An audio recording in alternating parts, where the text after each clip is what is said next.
the electric car the future? This is a tale of two very different cities, two remarkable men and two similar but different inventions that could revolutionise car engines. What has the French Riviera got in common with Melbourne? They both host Grand Prix, of course, but they also both have companies developing a new kind of engine that runs on pure air. Now, power tools, of course, have run on air power for decades, but no one's been able to turn that technology to cars. Well, there's a French company here in Nice that's done it. Maybe the air car revolution is about to happen. The cost of feeding the average family's car with fuel is about $60 per week and rising. For a hybrid, the average is about half that. But imagine this, a whole week of driving for only a few dollars. Welcome to the place that could make it all happen. This is the factory of MDI, Motor Development International. It's run by inventor Guy Negro. 15 years ago, this French engineer was designing state-of-the-art Formula One engines. Today, he's leading the race to design the world's first commercial air-driven car.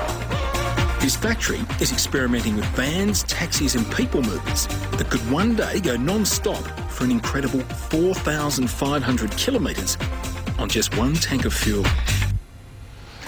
Guy Negro's been working on this air car for 10 years. These are just some of the prototypes.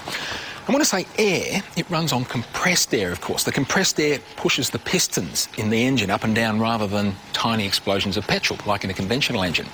But doing that with air is a real challenge. But the reward is you end up with a car whose only emission from the exhaust pipe is clean, breathable air.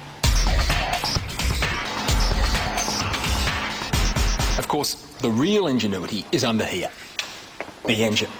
Now, it's a four-cylinder piston engine, just like a regular car, but there are significant differences. For a start, that engine weighs less than half of a regular engine. That's because a lot of the components are made of aluminium. Now, the reason they can do that is because there's no combustion. This is driven by air pressure.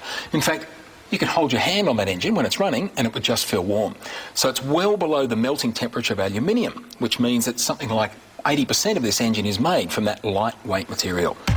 So instead of those tiny hot explosions of petrol and oxygen pushing the pistons up and down, like in a normal internal combustion engine, the air engine has compressed air doing the job instead. This is what the air car looks like underneath the seats.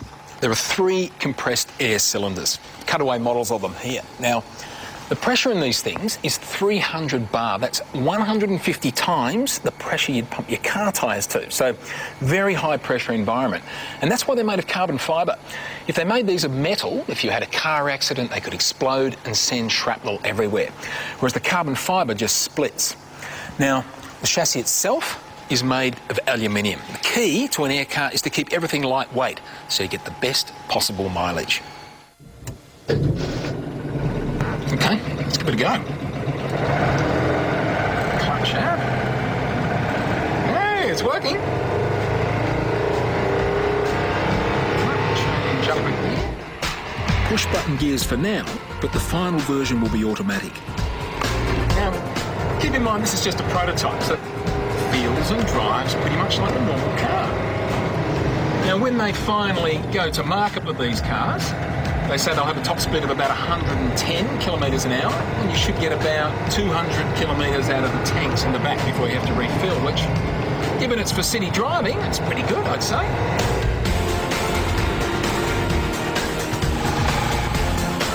The car could be refilled from a compressed air service station in just 3 minutes.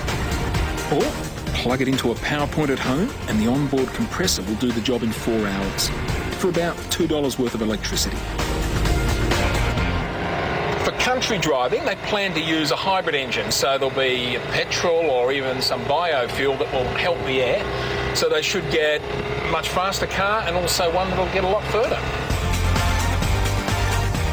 The hybrid engine would use a small amount of petrol to compress air as you go. And on just one tank of petrol, you could get from Brisbane to Perth or from Los Angeles to New York. How's that for fuel economy? MDI plan to have their first cars on sale in Europe by next year. Engines will be available in 2, 4 and 6 cylinders. with car prices starting from less than $15,000. Later in the show, the Melbourne, Australia part of the story. The backyard inventor with his own air engine, and it's a little beauty.